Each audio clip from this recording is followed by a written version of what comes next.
Art thou the king of the Jews? Sayest thou this thyself, or did others tell it thee? What hast thou done? My kingdom is not of this world. To this end was I born. For this cause came I into the world.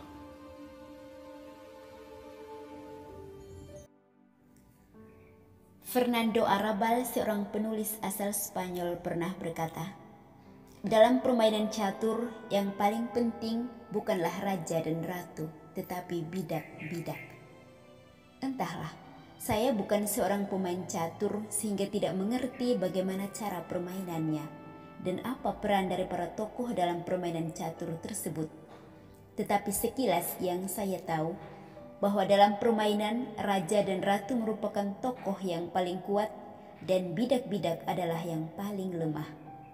Kendati demikian, mengapa para bidak ditempatkan paling terdepan sebelum raja, ratu, dan para pemeran penting lainnya dalam menghadapi lawan? Sahabat Poref yang terkasih, kisah di atas hanyalah sebagai ilustrasi bahwa mustahil dalam sebuah kerajaan seorang raja hidup sendiri tanpa bidak-bidak yang melayaninya, dan para bidak pun pasti akan terombang-ambing hidupnya jika tak memiliki seorang raja panutan. Seperti halnya umat Israel yang tercerai-berai ketika hidup tanpa Yesus. Hari ini Gereja Universal merayakan pesta Kristus Raja semesta alam. Perayaan ini pertama kali dilakukan oleh Paus Pius ke-11 pada tanggal 11 Desember 1925. Perayaan ini dilatar belakangi oleh kerinduan kaum Israel yang sangat merindukan sosok raja yang ideal sebagai pemimpin dan pelayan. Dalam Injil hari ini, Yohanes bab 18 ayat 33b sampai 37, Yesus dibawa ke hadapan Pilatus dan ditanyai mengenai siapa sosok Yesus yang sebenarnya. "Engkaukah ini raja orang Yahudi?" kata Pilatus. Yesus menjawab bahwa engkau telah mengatakan bahwa aku adalah raja. Untuk itulah aku lahir dan untuk itulah aku datang ke dalam dunia, supaya aku memberi kesaksian tentang kebenaran. Setiap orang yang berasal dari kebenaran akan mendengarkan suaraku. Sahabat Poref yang terkasih, sejenak merenung mengenai arti memberi kesaksian tentang kebenaran yang dikatakan oleh Yesus dalam Injil hari ini. Apakah dalam hidup aku telah menjadi pengikut Kristus yang baik, terutama bersaksi tentang kebenaran?